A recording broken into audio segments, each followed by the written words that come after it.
gentlemen, I'm going to start quite soon, and the reason for that is we all need to listen to Denise later, and we're going to run out of time for the question bit and Denise and me if I don't get started. Now, I'm actually going to focus on issues relating to the British Constitution. And the reason I'm going to talk about the British Constitution is that explains why things have got so bad and why it's actually how we can get things changed. Obviously, people are aware of the individual cases that have been referred to earlier. Adding to it, for instance, on the issue of solicitors, a social worker who was unhappy with the way the system operated came to see me about 3 or 4 years ago, knowing of my concerns about the system, and he explained how he, as a social worker in Birmingham, used to sit down with solicitors, the parents' solicitors, and work out how to make sure the parents lost their case. Alright, so that was a solicitor, a social worker telling me exactly what had gone on. Now, obviously, if you are somebody subject to a conflict of interest, that is, you work both for the local authority and for other people, if you fight the local authority too hard, they can be upset about that. And so there is a pressure. And so people like Brendan, for instance, who don't work for the local authority, he does not take the local authority's shilling, is not subject to that conflict of interest. Now, it is argued by the Solicitors Regulatory Authority that there is no conflict of interest when you're paid by somebody you're fighting. And admittedly, there was a solicitor in Birmingham who said, well, I shouldn't really be in on this case because the day before I was working with the local authority. But there really is a conflict of interest when you're fighting your paymaster. And that is one of the factors. On the issue of experts, there are very good experts. Before today, the highest price I'd heard of was $28,000. We've now managed to cap that with $37,500. There are very good experts. There are also experts that are not that good. One of the better ones came to see me a few months ago and explained how at times she would write a report and the solicitors would say the local authority won't be very pleased with that report. There is a thing called the repeat player effect, which has been analysed in the USA, which looks that, and this was looking actually at people who used arbitration for employment proceedings, and they found that people who use the system more often tended to get better results from it than those who don't. So the difficulty for experts is if they upset the local authority will resist their appointment. So it's not that they won't get paid for that particular transaction, but they may not find that they're instructed again in the future. So you encounter that difficulty. And when you've seen care proceedings and worked out what's entailed, and there's vast piles of paperwork, much of which is repeats of other pieces of paperwork, and at the centre of the care proceedings are some assertions by so-called experts, such as, in Birmingham, a parenting assessor who deemed that it was too risky to put a baby on a mat by another baby, and that you should feed babies on demand, not on demand, by routine rather than not on demand. And as a consequence of those assessments, and I have spoken about these in Parliament, a mother was deemed an unfit mother and her child was not placed with her and was put up for adoption because she took the major risk of putting her baby on a mat with another baby. Now, the Appledore Centre that did this assessment is a place where a baby died from a mother getting drunk and rolling over on her baby in bed. Now, you would say, would you not, that if a baby is being looked after a mother in an assessment centre, they might be concerned that the mother's getting very drunk and rolling on a baby in bed. But the argument was put forward that they wanted to know how much money she spent on alcohol for the assessment, so they weren't really too worried about her getting drunk because their objective was to assess the situation, not to protect the child. So you have all of these cases, and I'm not going to try and go into lots of individual cases, but you have underlying this a problem that there are professional liars. There are people who go around and lie for money, and that the judges have to rely to some extent on those. Now, they are not all like that. In one room you might have some excellent professionals doing a really good job, and in another room you'll have twaddle being spoken and things completely haywire. Play therapists being used to say that children should be adopted. You know, whether play therapists should be considered to be adequately experienced to make such decisions is an interesting question that we could perhaps address to somebody with some knowledge. But I don't think myself that a play therapist is the best person to advise whether a child should be adopted or not. So in one room you have complete twaddle going on. And the difficulty you've got is that that twaddle is unaccountable. It is not made aware to the public. So when we have care proceedings talked about, we have Peter Connolly baby P who died, and that's, a lot of people understand that. And you have Victoria Climbier, a lot of people understand that. But actually care proceedings are not normally about that. That's not emotional abuse, that's not shouting at the children. Most care proceedings are nothing like that. Things like sort of postnatal depression, puerperal psychosis, which does give rise to a child protection risk. But taking the baby off a mother with serious postnatal depression, placing the baby on twin tracking with adoptive parents, is not going to help with the depression and is likely to lead to a self-justifying prophecy. So we have a system that's going very badly wrong. It affects a lot of people. It affects people who are weak politically. That is, they often don't have a lot of money, so we have difficulty. People I have at times, I've paid the travel costs of people on benefits to get to the appeal court, because otherwise they couldn't go to court. I can't promise to do that all the time, but I've done it on a couple of occasions. And you envisage the legal system that we have, and the legal system that we have depends on the appellate system and the appeal courts in London in the main.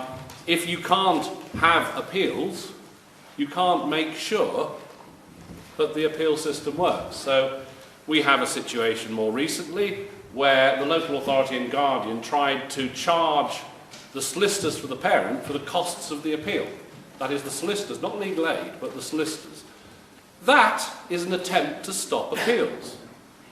I am pleased that they didn't succeed, but that is an attempt to stop appeals. We have two cases in Birmingham. One of the things I do is I table early day motions, and some of them only ever get one signature, because I'm not intending to get lots of signatures. I'm just intending to put things down on the record that potentially otherwise would be contempt of court. There are two cases in Birmingham where we've got no judgment. All right? We all know a sort of story about not having judgment. If you wish to appeal a legal case, you have to explain why the judge in the court of first instance is plainly wrong.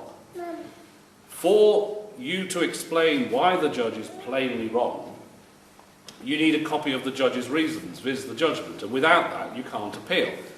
And we have two cases in Birmingham, very recently, and I've tabled a motion about them in Parliament, where on the file there was no judgment. We have not been able to get the judgment. We've actually now gone to transcription people, and the tapes have got lost already. Right? So we had a judgment on the 26th, an order given on the 26th of September, and there's still no judgment. You're supposed to appeal within 21 days. Of course, you can't appeal without that. And that's a clear failure of the system. It's not that difficult. The transcribing the judgment costs about £100. If your average legal case in care proceedings is £25,000, which is about a fair assessment, to actually get a judgment and make it possible for the lower court to be held to account is not that difficult. We had a case, which was DF Children, in fact, which I can't name who DF Children's about, but somebody's in the room. And we appealed on the basis of there being no judgment. Nothing happened, because you can appeal on the basis no reasons given. And then suddenly got ambushed in the Court of Appeal with a judgment that turned up.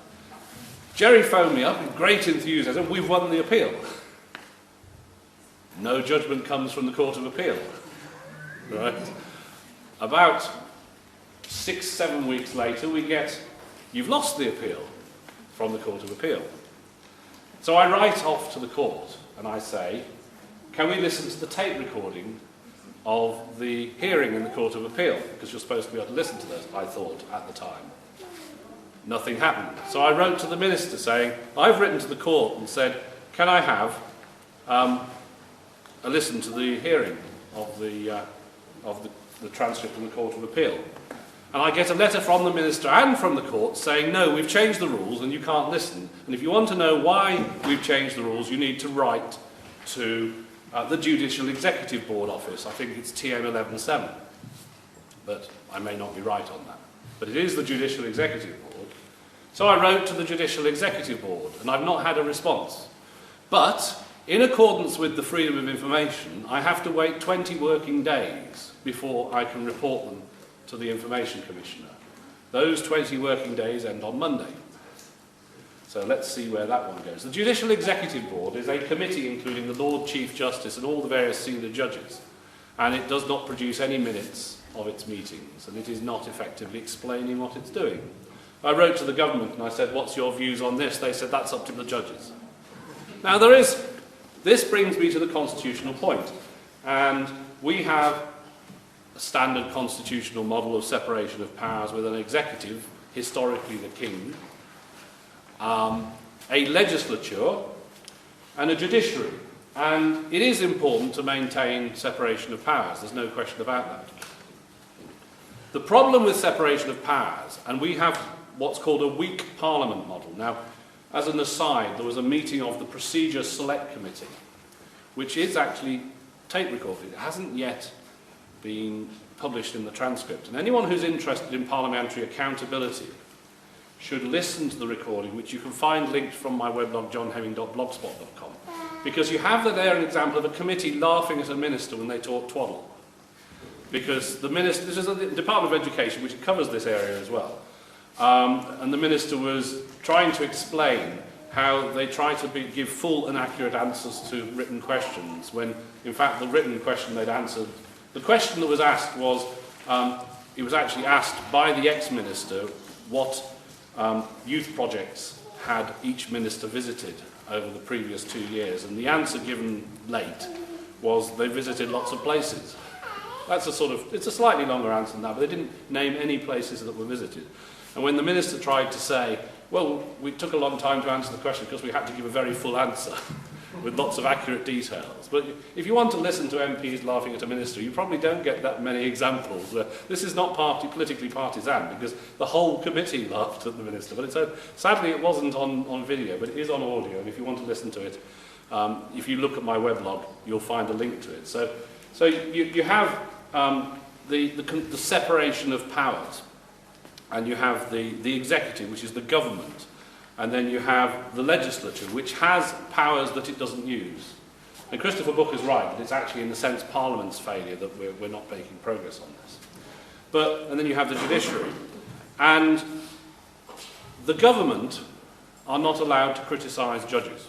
That doesn't stop them at times when they feel like it, but they're not supposed to criticise judges. And when you write off about an individual case in the courts, the response of the government will generally be, that's up to the courts, that's not our decision. I, as a backbench member of Parliament, am allowed to criticise judges. And one of the advantages of not being a minister is that I can table what I want, say what I want, within the limits of the rule of sub judice, which means that if a case is to be determined in the courts, it cannot appear in parliamentary proceedings.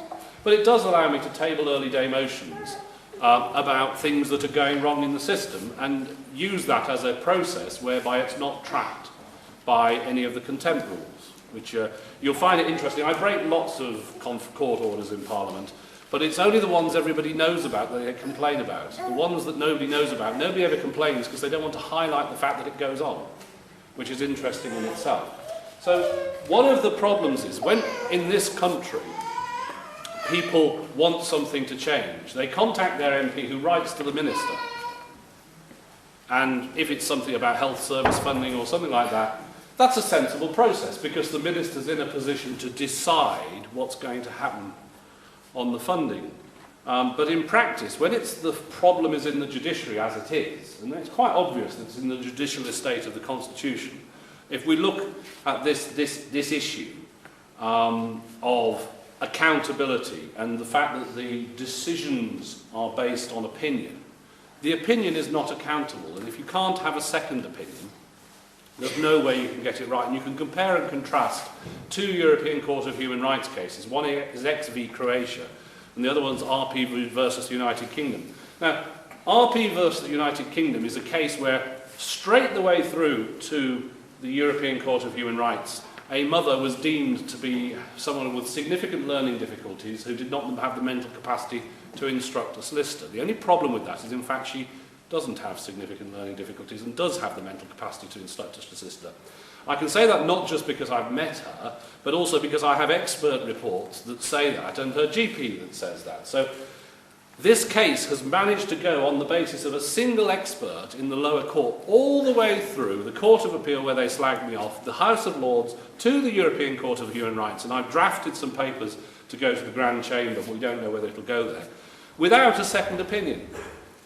Now that's not really an appeals system, because you're not getting anyone else looking at it. You're just getting another judge look at the original consideration, and it just goes all the way through the system. So the intellectual reliability, you know, the question I had Graham Stewart, who's the chairman of the Education Select Committee, say, what questions should you ask the judges? Should he ask the judges, because he's going to see the judges? And I said one of them is, what confidence can you have in the intellectual integrity of the opinion that you see? The answer is none, because there is no challenge to it. It's all about CVs.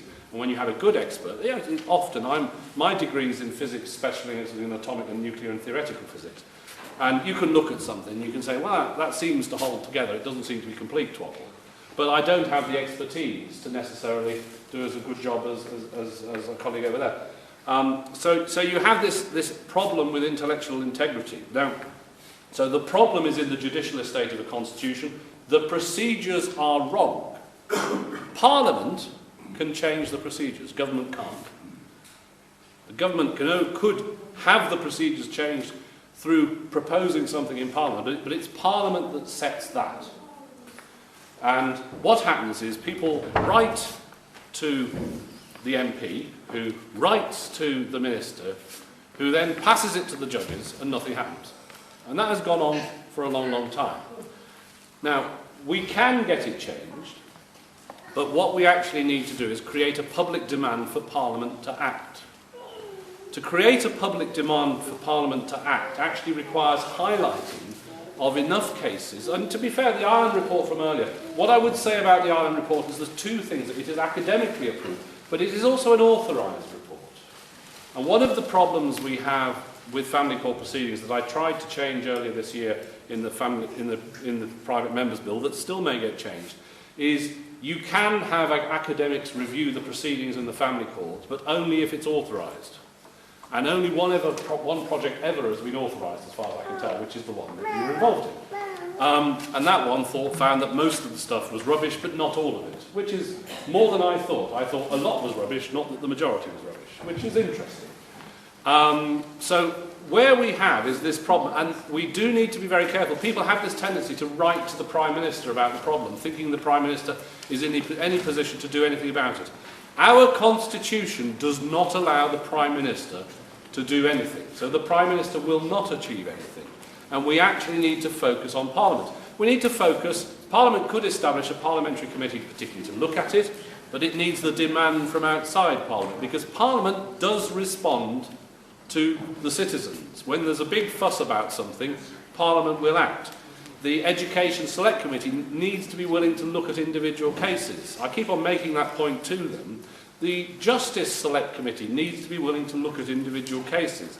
And it's that sort of process. I'm just seeing where I'm at on timing-wise, because I've got, I think, another... Just Vicky, you have to leave. Sorry? Vicky has to leave. I've got a tag on, John. So you've got to go. Do you want to talk? You're going to just go? I've got to go, Go. yeah. Bye-bye, Vicky. If I don't go home, I get put back in prison. Yeah. All right. Anyway, so the reason why things don't change is people are used to the traditional model of achieving change, which is that the Prime Minister achieves change. In this instance, the government is not in a position. One of the great problems you have, you take the Family Justice Review, which looked at the family justice system.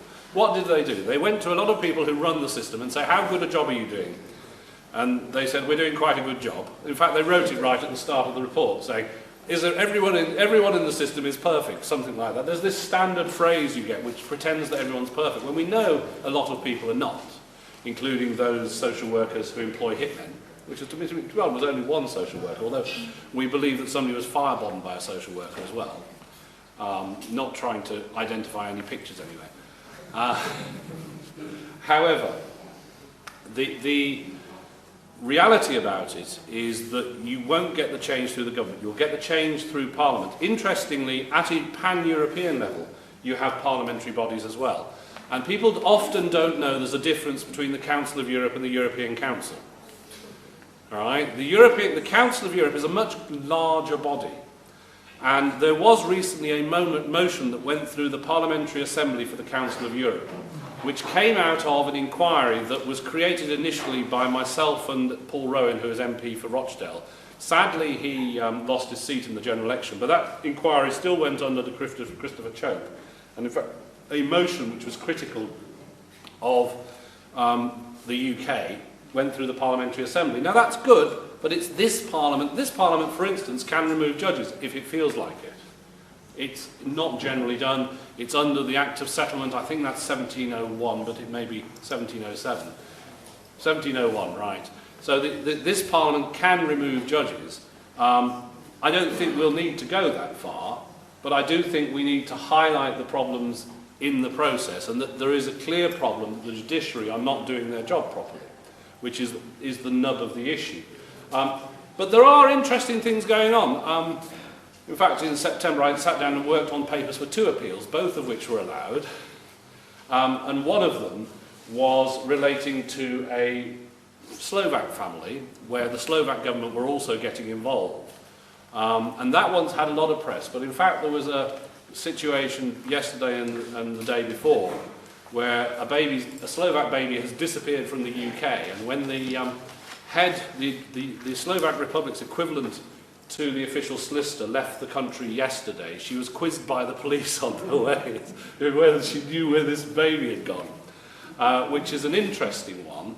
But it just shows this, when you have, as you have, we've got the media downstairs. Now, I'm in touch with Polish cases and lots of other cases as well. And I think what we have managed to do, we've managed to get the Commissioner for Human Rights in the Council of Europe to agree to look at the system in the UK, and that's good in itself. Although, again, all of these things are about taking individual cases and highlighting what's wrong with the cases. What we've done with Justice for Families, we've focused on particular cases to highlight the injustice, which makes, we're not doing a mass of situations, but we're trying to progress things through. And it is very, very difficult to achieve that. But I do think progress is being made. Jerry's been working in this area for ages, and the judges now respond differently. Even this year, there's been a shift in the response. And it's because they know they're being looked at. And also, they can't get away with just covering everything up all the time. So we've managed to reveal certain things. There's a particular early day motion, which I shall read out, which I think is quite an important early day motion. Where, again, these things, because it's in Parliament, you get the usual thing, because it's in Parliament, it can be talked of outside Parliament. And this one says, this House notes that the failure of the appeal of the parents against the adoption of their children in the case EWCA Civ 1487 further notes that the reason the children were taken into care was an allegation that one child had a fractured skull. Further notes there's evidence from 2007 that indicates that the child's skull was not fractured and instead fissured, but that this evidence was not given to the parents until after the finding of fact hearing. Further notes that the second appeal failed because Mumby rejected an appeal on 23rd of September 2011 against the finding of facts, in part because new evidence was not provided to the court. Further notes that this rejection was emailed in a scan of the judgment to the parents at 12:18 p.m. on the 23rd of September 2011. Further notes that the mother has been given a deadline for providing the evidence of 4 p.m. on 23rd of September 2011 and provided that new evidence at 11:30 a.m. on 23rd of September 2011. Further notes that it is clear that the evidence given to the administration at 11:30 a.m. was not provided to the judge when the decision was made, and recognises with sadness that the failure of the court administration to provide the new evidence to the court for consideration on the 23rd of September 2011 has resulted in a miscarriage of justice. Now, that sort of process of highlighting individual cases through parliamentary motions is a good process when we can get all the paperwork together and it's not sub judice. And I admit that at times only one person signs these motions, but it's important to put them on the record, because then people outside Parliament can see what's going on. Similarly with parliamentary petitions. And there are complexities that the issue that and I would highlight there are lots of other MPs who are concerned about this, so you can very often find that your MP will assist in doing this sort of thing. And a lot of MPs do come and talk to me about the cases, and they talk about how to make progress on it. So, you know, it is a corrupt system. It's not completely corrupt. It's an unaccountable system where the patterns of accountability don't work. But we have made some progress in getting it fixed. We can make more progress, but with all of your work in making sure we highlight individual cases and get a public demand to get change. Mr. Henry, can I tell you something? Yeah. I know that the grandparents will never get the rights to kinship or whatever because of the finances, because we're free of charge and foster agencies will lose money, we know that. Can you find out from whoever why they will not give grandparents rights? We know, as I've just said. Well, in practice, the issue about rights is to what extent you have enforceable rights. And in the case of the Slovak family, where we appealed that case, we appealed it on the basis of the child going to the grandmother. So, arguably, on that particular instance, it creates a precedent where grandparents are given rights, or great-grandparents, if we take in Phil's case. Progress is being made on that. You know, Mr. Henry, sir, that's how much respect I have for you. I don't care for everything. Anyway, sir, I tell you this, that over 250 MPs know of my case. I have written to them, 5 replied. Yeah, and this goes back from Jack Straw and basically, MPs are human beings, believe it or not. They need to sleep. In some cases. Yeah, they need to sleep. in a coffin. If you send an email to everybody, a lot of people will just delete it, including me, right? So simply because there's too much. You can't send. That's why you're supposed to go through your own member of parliament, because otherwise it overloads people. Now, I wasn't here this morning because I do my advice bureau, and I think it's very important to see everybody that turns up. And I'll see people who aren't my constituents if they come there. And people do come there from a long distance at times. But there are practicalities about the system, and one is this, that you can't, MPs can't deal with everything, which is why they have the standard response, what's your address, are you my constituent or not? And to be fair, approach the right way, a lot of them will make progress. And there are many MPs who are concerned about the system, but again, we're stuck in this constitutional problem where people are so used to the idea of the executive being all-powerful and the legislature not being. And that's why I emphasise that point about the Procedure Select Committee, because basically Parliament is, in constitutional sense, Parliament has the power. It's just that it tends to be passed on to the government because people think of it that way, when in fact it's the MPs that have the power. Phil? It seems to me that only personalities go onto television. That's what it appears to me. Like the McCanns, for instance, they can get on television tomorrow. It's not like very difficult. Yeah. No, this is none of the MPs. Yeah, but I've got this week from mine, Andrew Rossendale, apologising for not going. yes, but it's important to understand the process with private members' bills. I had been told, up until and including Thursday night, that the government were going to allow it to go into law in some form, and then it changed somewhere during the day. And around about noon. And I had members of the Conservative Whip's office saying, where's the bill gone? Because they thought it was going to go through. And it's the Whips, in the end, who didn't put it through because they got an instruction from the Ministry of Justice not to put it through. The bill hasn't completely failed as yet on the basis that the issues in it are still parts of discussion between me and ministers. So all sorts of things might happen there. John, 5. don't you think that if the family courts were governed by the same rules as the criminal courts, that most of these injustices could be. I think, yeah, well the basic problem is the lack of accountability of proceedings, and it's not necessarily, you can't write about them in the newspapers, you can't write about them in academic journals.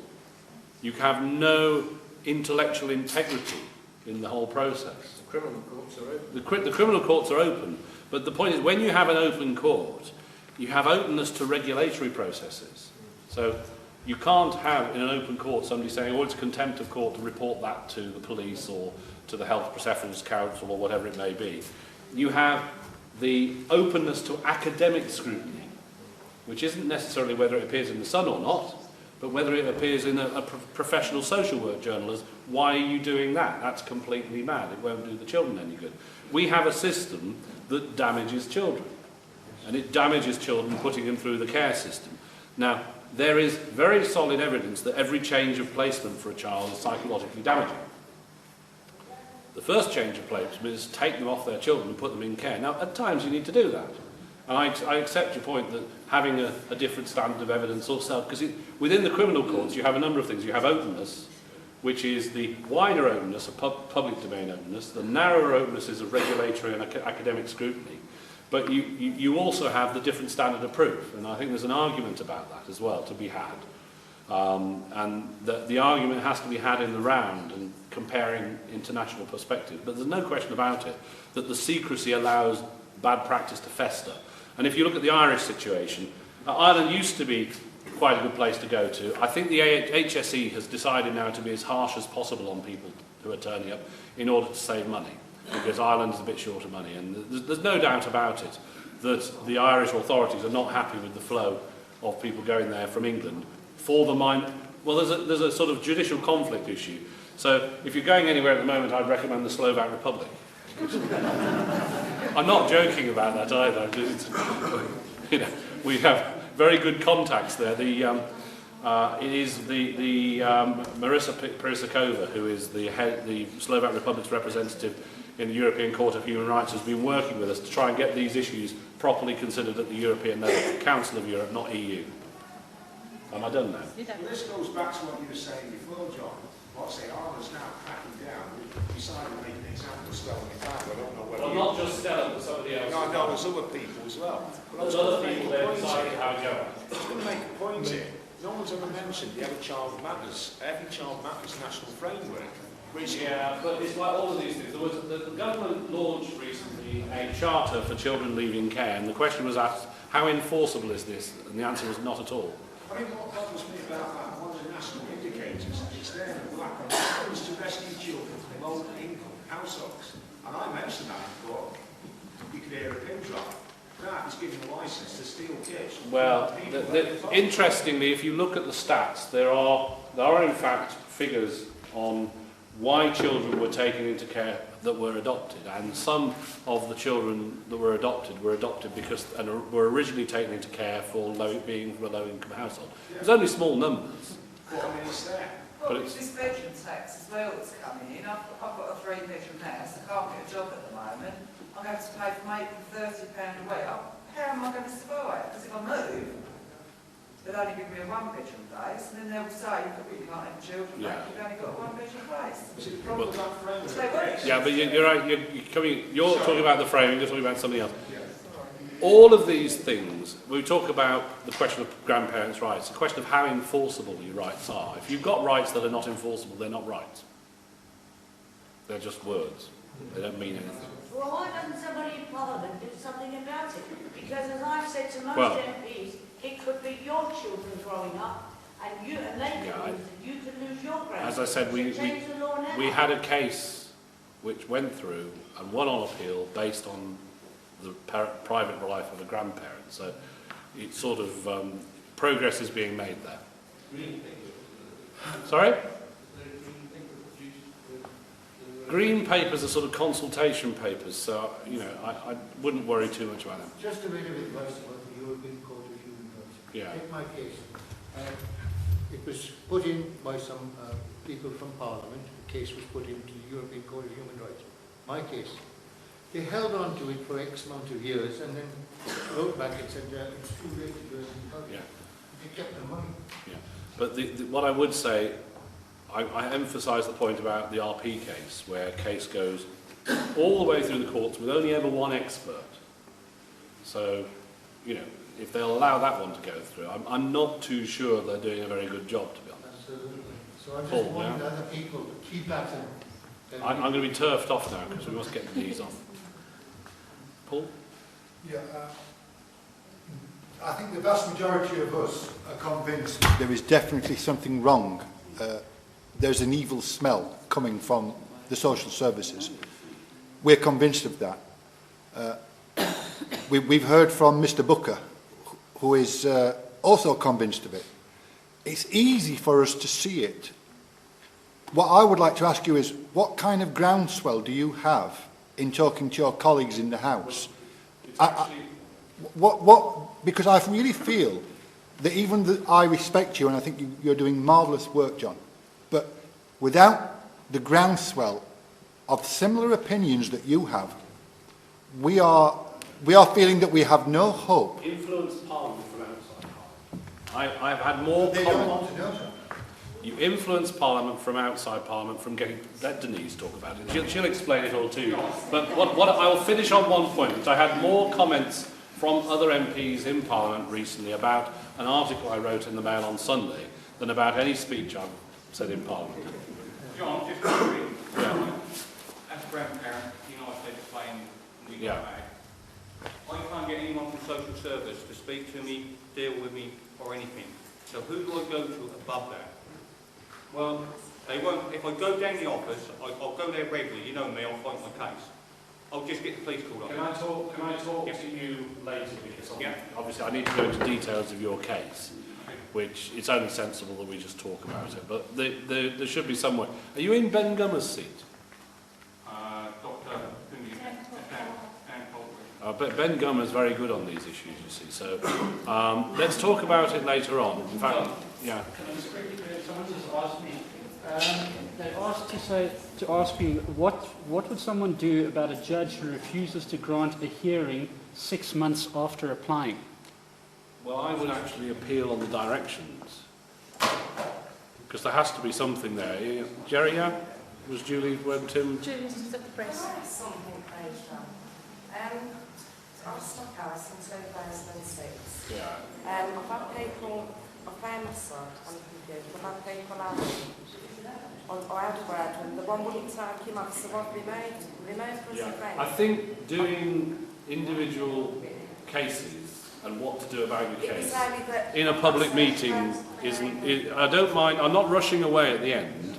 I'd like to listen to Denise, but let's move on to Denise now, because quite happy. You know, we have a case for process.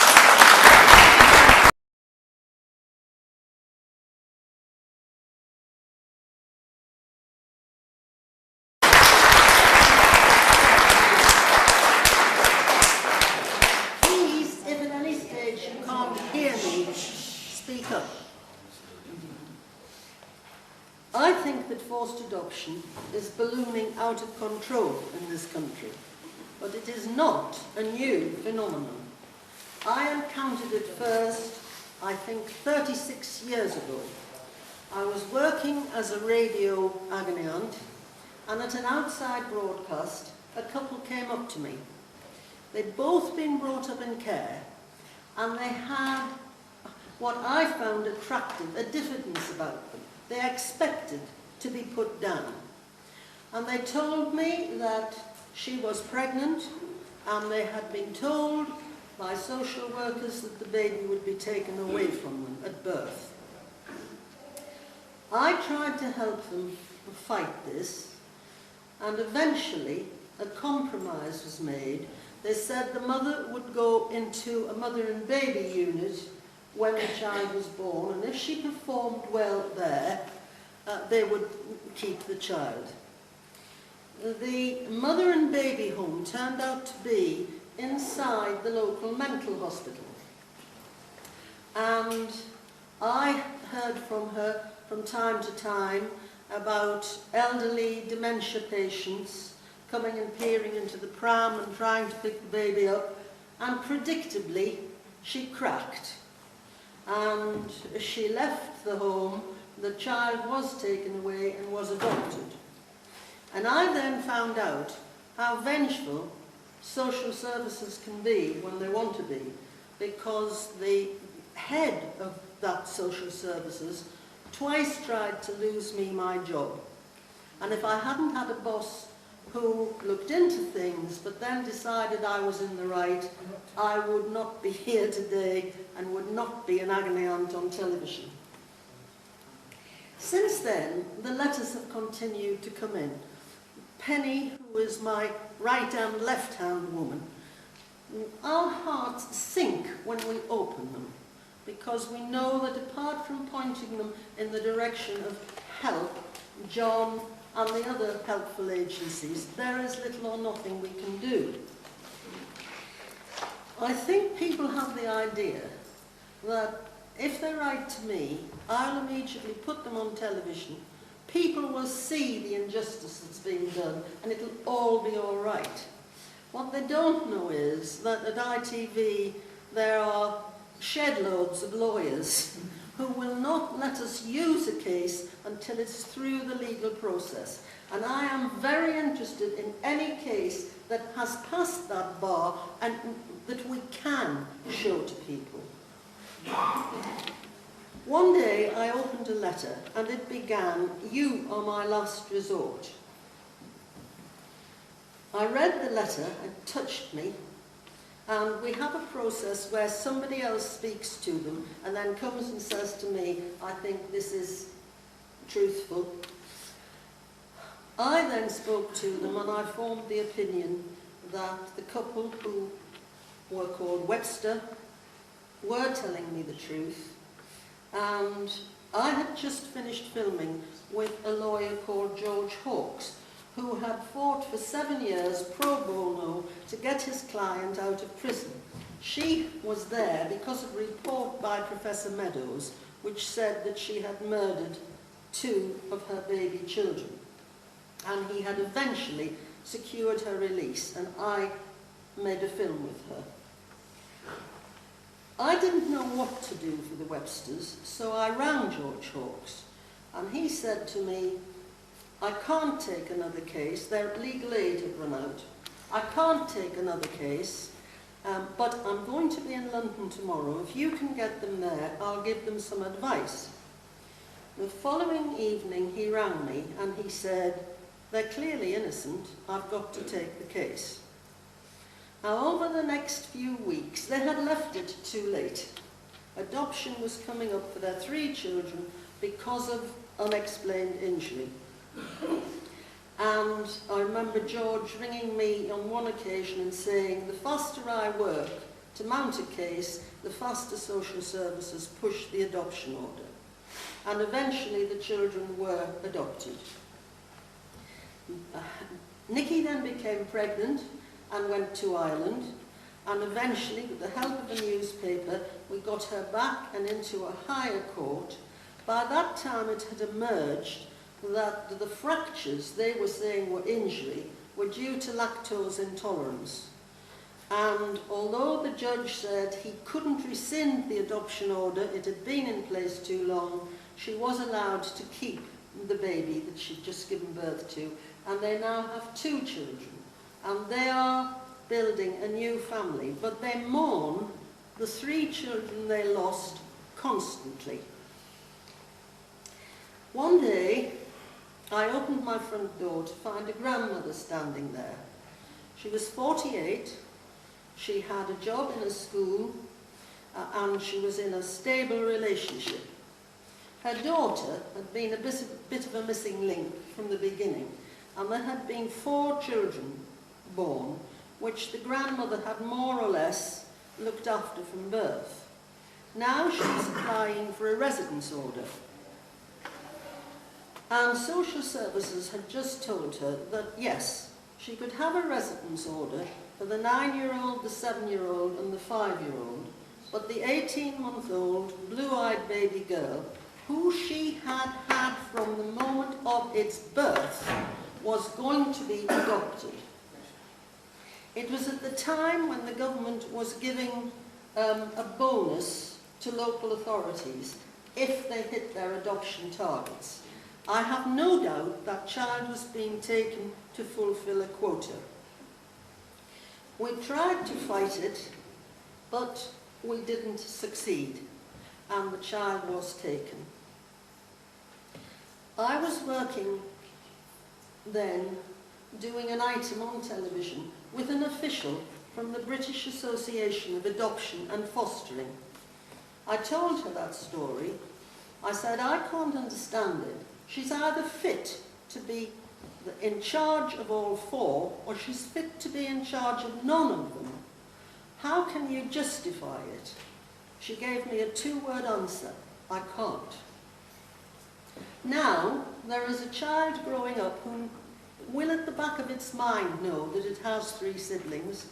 There are 3 children growing up who know they had a baby sister and don't have it anymore, and there is a distraught grandmother. When the family courts were first mentioned, I welcomed them. I thought they would be a parent and child friendly place where good things could happen. I now consider them to be a modern version of the Star Chamber, a secret place where wicked things are done. I have never been loud in my support of journalists being allowed in, for the simple reason that I think much of the evidence there is so skewed that I can't see a lot of point in reporting it. I'm thinking of things like the Kafkas report that said there is little or no food in the fridge. That was true. There was little or no food in the fridge. But the kitchen benches were littered with the product of a day's baking: tarts, pies, scones, biscuits. That was not in the Kafkas report. I'm thinking of the many parents who sent me photographs of their home, which has been described in terms of a pigsty, or words to that effect. They looked remarkably like my home when my children were growing up, with half-completed projects everywhere, and mess, and happy family life. But that, again, is used against people. I'm thinking of the health visitor in one case who went along to a meeting to give evidence that these were good parents, and was taken on one side by her boss and told, you will toe the line, you will agree to the children going. Later on, she couldn't live with herself, and she retracted what she had said, but it was too late. I'm thinking of the solicitor in one case who advised her clients to plead guilty because if they confessed, they'd get their children back. Well, they didn't, and she went on to take the job she'd been up for with the local authority, and at the last time I inquired, she holds that job still. I don't agree with the idea that every social worker is a monster. I think that some of them are sadistic bullies. I think more of them are filled with the idea that they're on a crusade, that they will pluck a child from an unsuitable place and put it down in an adoptive home, and everybody will live happily ever after. And I think some of them genuinely try to do good things. At one stage, somebody contacted me who had taken their child for an ordinary routine examination. And on its bottom was a round serrated mark. And the health visitor or doctor, whoever it was, said the child has been bitten on its bottom. And all hell broke out.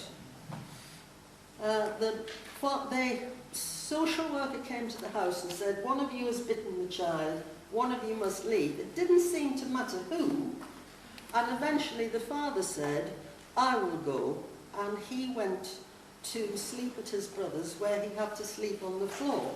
And he was sleeping on the floor for 18 months.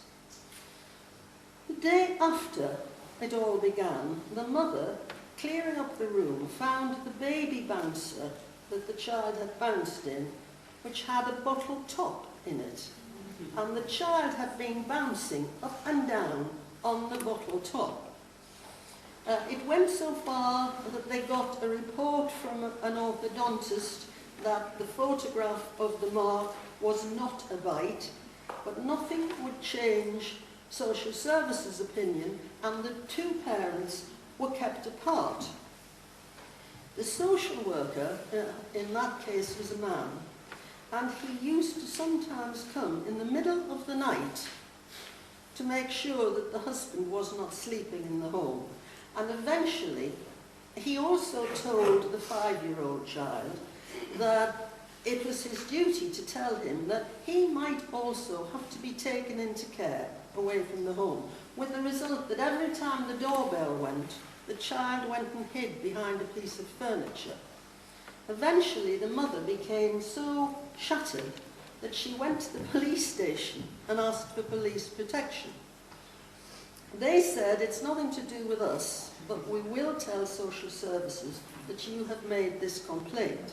Now, as a result of that, the social worker was either moved, or the official line was that he was so hurt by her accusation that he wouldn't handle the case anymore. Another social worker took over, and within weeks, that family was back together, and as far as I know, are together still. So there are some social workers who are trying to do the job that they're meant to do. One of the things that struck me in almost every case that's been presented to me is that legal representation is so poor. And listening to Brendan, it was a revelation. If only I could clone you and send you out everywhere, because you have a passion to do right. And too many of the solicitors that I am told about don't seem to care about right at all. They care about tying up the loose ends as quickly as possible. A mother wrote to me who, she had got pregnant by a boy when she was in her teens. And when he found out she was pregnant, he vanished. She and her mother worked together to bring up the little girl, and the child was the apple of the grandmother's eye. When it was 7 years old, the father reappeared. He said, "What a nice child, I must show it to my parents." Before very long, he was applying for custody. The grandmother cut up rough about it, and I don't blame her, and eventually he got custody. When I was told about it, I happened to know the MP whose constituency it was happening in, and the mother told me that the MP had been helpful. He replied to her, he'd done what he could. So I rang his office and I got his assistant. And I said, you know, something's got to be done here. This is an injustice. And the answer I got was, oh, well, his family have a lot of money. I said, are you telling me justice can be bought in Britain in 2010? And the answer was, well, I'm afraid so. And that's a supposedly crusading MP, who I happen to like very much as an individual. He's no longer a member. And it shocked me to the core. There are some heroes among the legal profession. George Hawkes was certainly one, Brendan is another, there are others. But I believe that at some stage a British Prime Minister will stand up in Parliament and apologise for what is happening in Britain today. Yeah, and I find that shocking.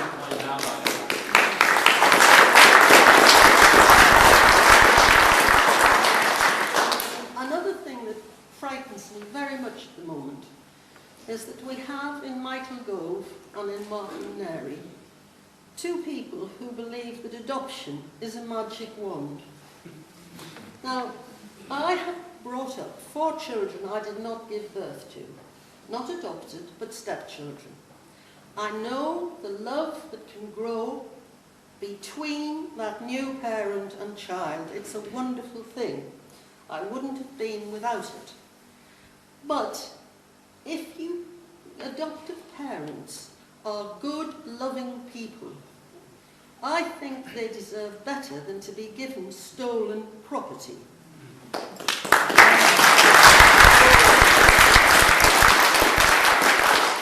one of the things I hate the most is Martin Nary's assertion that it is better, if it can lead to quicker adoption, that siblings should be separated.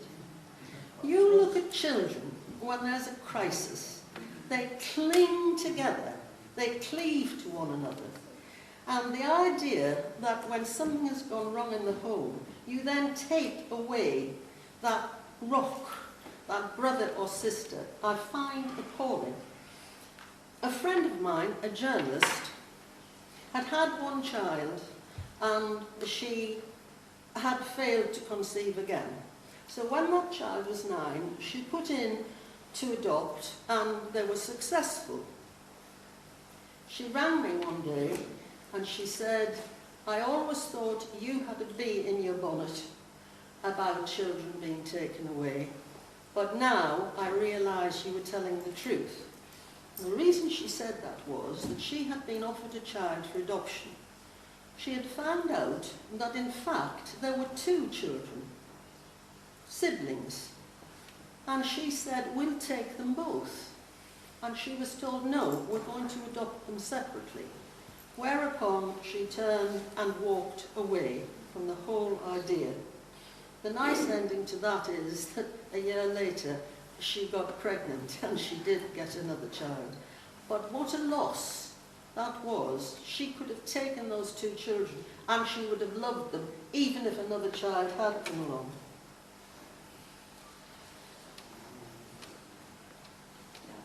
I wish I could put into words what I want to happen, because something has to happen. And I think I want to see a proper appeals process. Abuse does happen. I recently visited a centre where sexually abused children are treated. I was told there of babies of 15 months being raped in their own home. Nobody could deny that intervention is sometimes necessary. But I've also been told by parents that when they take a child to hospital with an injury, innocently caused, a curtain comes down. Even the attitude of doctors and nurses changes towards them. And I think a decision is made then within people's minds that this child must be got out of this environment, and they won't go back on it. So I think there's got to be a proper appeals process, independent of the family courts, somewhere where people can go and be heard and get justice. Another thing that worries me very much is that I'm beginning to think that there is a definite targeting of women who have been in care, that there is almost an assumption that if you have been in care, you can't be a proper parent. And there's a terrible vicious circle being created, because they take the child and put it into care, and the whole thing is going to roll around forever and ever.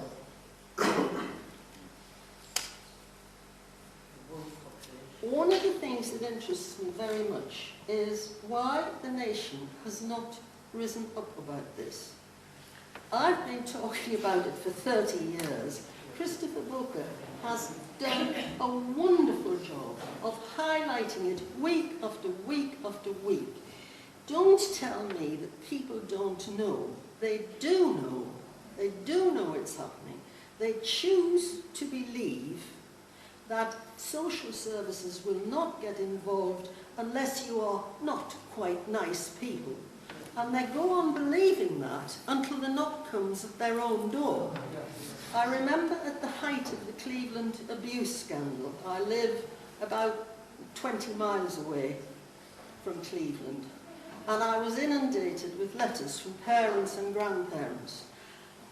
And my bank manager took me out to lunch, and in the course of conversation, the subject of the Cleveland abuse business came up. And he said, well, of course, it wouldn't happen to you and I, because we're articulate people. And I then acquainted him with the fact of how many of the accused Cleveland parents were professional, articulate people. And the colour left his face. He didn't enjoy his meal that day, and he deserved it. I remember in a meeting at the House of Commons, John, do you remember the MP who spoke about what had happened in his own constituency? I think he was Welsh. And he said, when I was told it was happening, I didn't believe it. And now that I know it is happening, I still can't believe it. And I think that's what we have to fight. The feeling that it can't be true because it isn't British. And there's never smoke without fire. How we do that, I do not know. But I know that getting involved with social services does not only happen to bad people, it happens to good people too. We've had some amazing speeches today. People, important people, who care and who are trying to make a difference. I want justice. I want justice for parents and for grandparents and for social workers too. But above all, I want justice for children. Something that Nicky Webster told me has seared itself into my soul. And I know what it is to lose a child. I lost a child to cancer. But I have the comfort of knowing where he is. I do not have to spend every day wondering where he is, and even if he is still alive. Nicky told me that the last time she saw her children, as she was walking away, the little girl called after her, "Mummy, have we been naughty? Is that why we can't come home?" I can't bear to think of that child and what was going through its mind. There's a country and western song that says, "I don't know how we're going to fix it, but by God, we've got to try." I tell you, I don't at this moment know how we're going to fix it, but by God, we've got to try.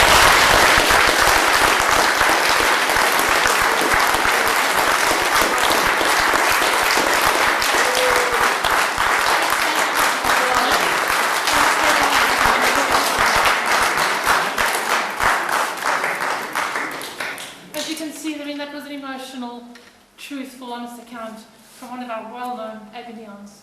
And all I can say is thank you very much, Denise, for making us feel it. If I can